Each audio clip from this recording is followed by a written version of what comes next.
자, 변호인. 이것도 상당한 이제 변화 과정이 있었던 거예요.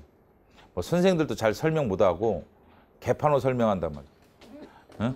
자, 이해도 못하고 있죠. 근데 응? 뭐 이제 애들이 질문하는 거 보면 선생들 책 가져오면 이게 변호인 졸업과 관련돼서 변호인이 변호할 권리가 원칙적으로 인정이 안 되고 두 번째 판례가 원칙적인 애조로 인정되는 거다라고 해왔었어요. 책에 막 써져 있더라고 보니까. 그래서 나는 말도 안 되는 소리 하지 말아야지.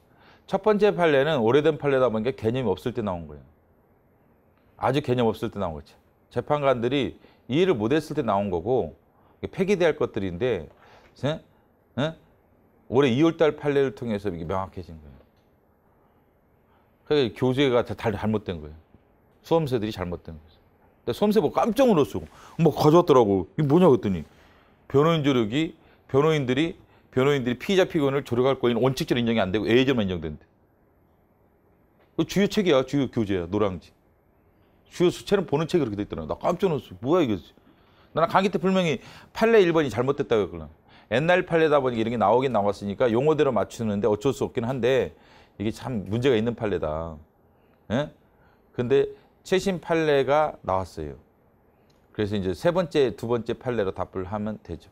그래서 바로 이게 2월 달에 나왔는데, 응? 응?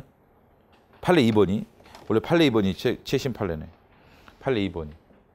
그 내가 이제 2월 달에 나오자마자 4층에서 문제를 내놨는데 바로 4월 달에 국회직 시험이 바로 출제됐어요. 근데 모의고사를 내놨었는데 바로 출제됐다.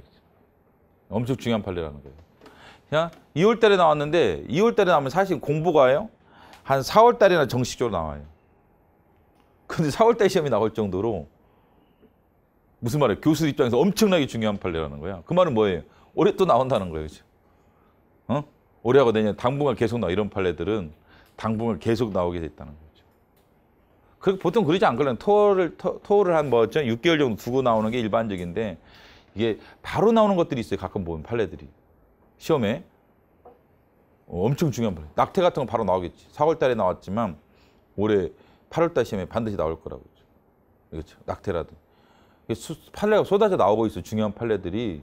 헌재 판례는 너무 충격적인 판례가 많이 나오는 거죠. 와, 뭐 이런 판례들이 쏟아져 나오고 있는 거죠.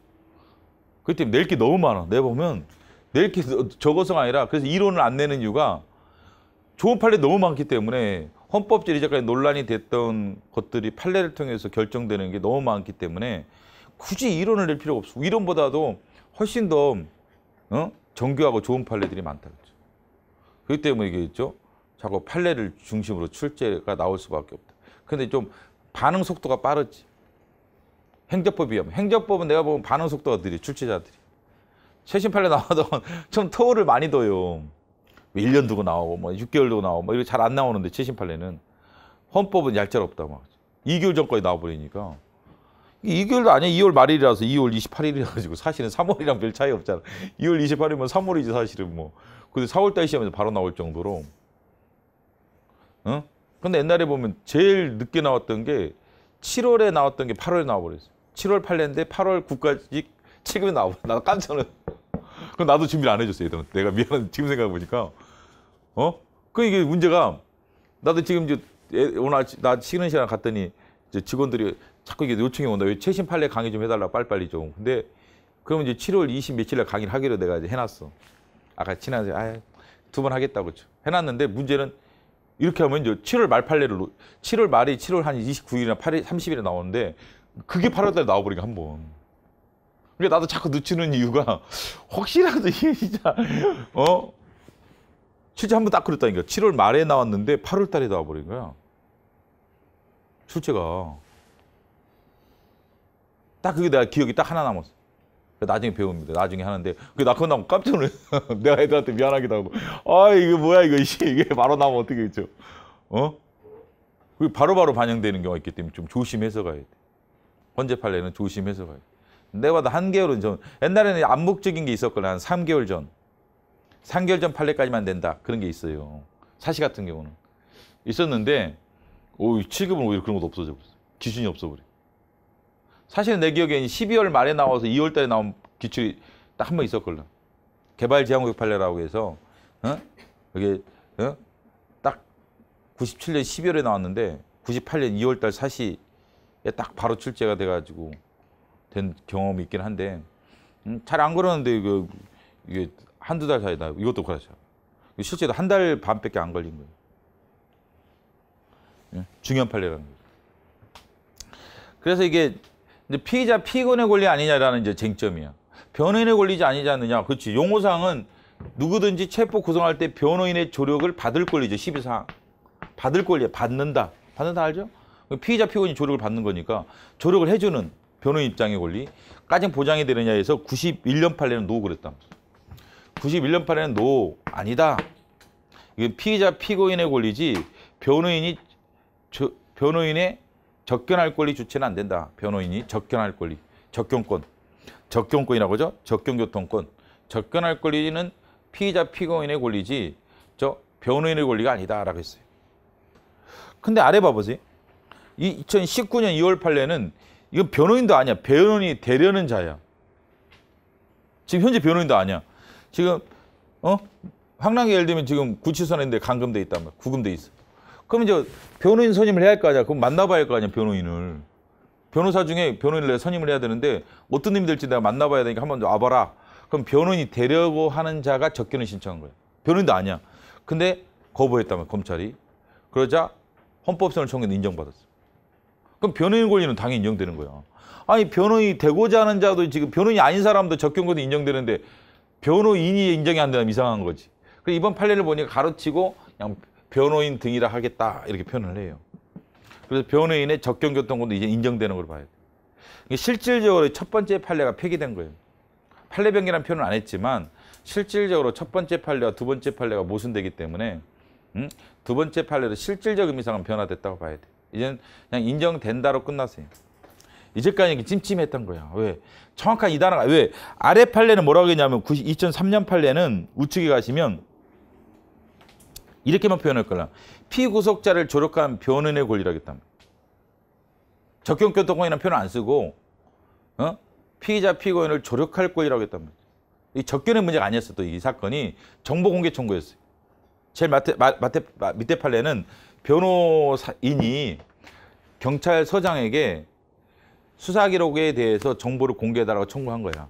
근데 수사기록을 공개를 안 해줘요. 경찰서장이. 그래서 헌법소원을 청구한 거야. 수사기록 비공개 결정이. 그래 대해서 이제 변호인 내가 도와주고 싶은데 피의자 피고인을 나 수사기록을 봐야 도와줄 거 아니냐. 수사기록이 무슨 수사로 얘가 수사를 받았는지 알아야지 도움을 줄 거니까 보여달라고 했더니 안 보여준 거야. 그래서 내가 이 피의자 피고인을 조력할 권리를 침해당했다라고 했는데 헌재가 그렇다고 했어요. 이게 접견교통권 제한은 아닌 거예요. 접견을 제한받은 건 아니고 이거는 정보 비공개 사건이에요. 그렇기 때문에 정확하게 1번 판례와 모순되지는 않아요. 1번은 접견을 거부당한 사건이어서 각하했단 말이에요.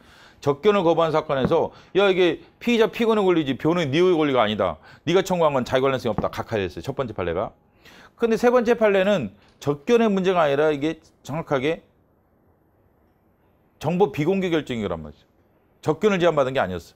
정보 비공개 결정이기 때문에 이게 접견할 권리 문제는 아니었고 그냥 정보를 공개해달라. 안 된다. 나는 조력을 하고 싶은데 안 된다. 조력할 권리 침해다. 그래, 그거 인정하겠다. 그러니까 세 번째 판례. 근데 2019년 판례는 접견교통권이야. 말 그대로. 접견하러 갔는데 거부당한 거야. 변호인도 아니야 지금. 변호인이 되고자 하는 자가 접견하러 갔어. 거부당했어. 헌법소원을 청구했어. 인용됐다. 그럼 이거는 당연히 1번 판례와 모순된다고 봐야지. 접견교통권의 표현을 그대로 썼으니까. 내가 쓴 단어가 아니거든. 헌재 판례 용어 그대로예요.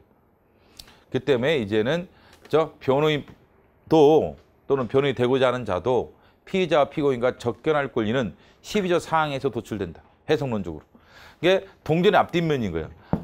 피의자 피고인 조력을 받으려면 변호인 조력을 해줘야 되고. 자, 피의자 피고인이 접견하려면 변호인도 접견할 권리가 있으니까. 혼자서 어떻게 접견하냐. 얘. 동전 앞뒷면이지. 피고인 혼자 접견하나? 변호인과 만나 접견하는 거지. 그러니까 동전 앞뒷면이라 이게 사실은. 그렇기 때문에 인정되는 거로 봐야 한다는 게 판례 입장입니다. 그래서 이거는 이제 정리됐다고 봐야죠. 이제는. 자, 그래서 이제는 12조 사항은 피의자의 권리뿐만 아니라 누구의 권리기도 하다? 변호인의 권리기도 하다. 12조 사항으로부터 도출은 된다. 해석론적으로. 12조 사항은 뭐라고 됐다고 해요? 조력을 받을 권리로 규정돼 있죠. 규정은 규정과 해석을 구분해야 한단 말이죠. 받을 권리로 돼 있죠. 봐봐, 받을 권리로 돼 있잖아. 근데 조력할 권리, 그다음에 접견할 권리도 보호된다. 누구의? 변호인의. 해석론적으로 12조 사항은 피의자 피고인의 권리로 규정돼 있지만 12조 사항은 해석론적으로는 뭐도 추가된다? 변호인의 권리도 추가된다. 자, 규정사항은 12조 사항상 뭐로 돼 있다고요? 피의자 피고인의 권리로 돼 있는 거야. 조력을 받을 권리니까. 받는 것은 피의자 피고인일 거 아니에요? 그죠? 그런데 규정상 그렇지만 해석론적으로는 누구의 권리도 포함된다? 변호인의 조력할 권리, 접견할 권리도, 접견교통권도, 변호인의 권리도 포함된다는 게 판례 입장이다. 근데 교과서에 이제 교재에 돼 있는 거야. 노란 교재. 원칙적으로 안 된다. 변호인의 권리가 원칙적으로 안 된다. 말도 안 되는 소리인 거지. 동전의 앞뒷면이지 어떻게 혼자서 이게 조력을 받고 혼자서 접견하냐? 어? 그죠? 손뼈도 마주쳐야 소리가 나는 거지. 혼자서 어떻게 조력을 받아? 조력을 해줘야 조력을 받는 거지. 그렇기 때문에 표리관계에 있다고 표현하죠. 판례를 보면 표리관계 뭐 이런 얘기 하는데 그렇죠. 표리관계 있지. 최신 판례 봐보세요. 2009년 판례 보면 아래에서 네 번째 줄. 변호인 대리인자와의 접견교통과 표리관계다. 뭐는? 피의자가 가지는 권리는 피의자가 등이 가지는 권리는 변호인이 가지는 경우에 표리관계. 동전 앞뒷면이라 그러죠. 앞뒷면이기 때문에 뗄래야 뗄 수가 없단 말이에요. 관계에 따라서 피의자 등이 가지는 변호인 대리인자의 조력을 받을 권리가 실질적으로 확보되기 위해서는 변호인 대리인자의 접견교통권 역시 기본권으로 보장돼야 한다. 가르치고 변호인과 변호인 대리인자를 포함하여 변호인 등이라 표현하겠다. 그래서 이제는 포함되는 거로 봐야죠. 접견은 인정이 되는 거로 접견교통권조차도 인정되는 거로 봐야 한다. 당연한 거예요. 여기는 이제까지 그 선생들이 이상한 해석을 해가지고 나한테 질문만 들어오게 만들고 있어.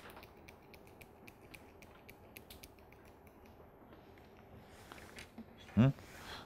신림동에서는 바로 퇴출이야. 그런 선생들은 진짜. 신림동에서는 서울대 법대 애들이 바로 퇴출시켜버려요. 말도 안 되는 소리를 하는 것이. 그 노량진이가 뻔뻔하게 강의하고 사는 거야. 공부도 안 하면서. 지단 이해가 안 돼. 그죠? 그걸 교과서에 딱 뻔뻔하게 이렇게 부정적으로 써놔. 아유, 명확하겠죠. 한두 개가 아니야. 내가 보면 질문하는 거 보면 참 답답하다. 그 선생한테 물어봐. 가서 그 선생한테 니 뭐 나한테 물어보지. 그 선생한테 물어봐. 왜 나한테 물어봐. 귀찮아 죽겠다. 그죠? 그 선생한테 물어보지. 나한테 물어봐. 내 강의 들으면 내가한테 물어보면 이해되지. 그 기출문제만 내가 몰라도 기출문제 아닌 것까지 물어봐요. 기출문제 아니 다른 선생님 선책을 내한테 왜 물어보나. 웃긴 놈들이 혹시. 그 선생한테 물어봐야 애 아니야. 그죠? 내가 쓴 것도 아닌데. 그러다가 또 욕하면 또 그게 또 잘못다가 또 올라가요. 황당하게 욕했대요. 그죠? 지금 이름을 거론 안 하니까 괜찮은지 그때는 이름이 거론될 수밖에 없어요. 책을 가져오니까. 안 그래? 야, 책을 가져오면 그 선생 이름이 있는데 야, 이게 씨발이 또라이 같은 놈 이런 썼다면 잘못하면 명예훼손도 되고 말이야지. 이름을 바뀌어가지고 말이야. 그죠? 이상해. 하여간 애들도 그죠. 그 선생한테 물어볼 일 가지고 그죠. 근데 이게 한두 개가 아니야. 나한테 질문하는 게. 잘못된 게 많다는 거야. 다 믿지 마라. 선생님들 진짜 큰일 난다.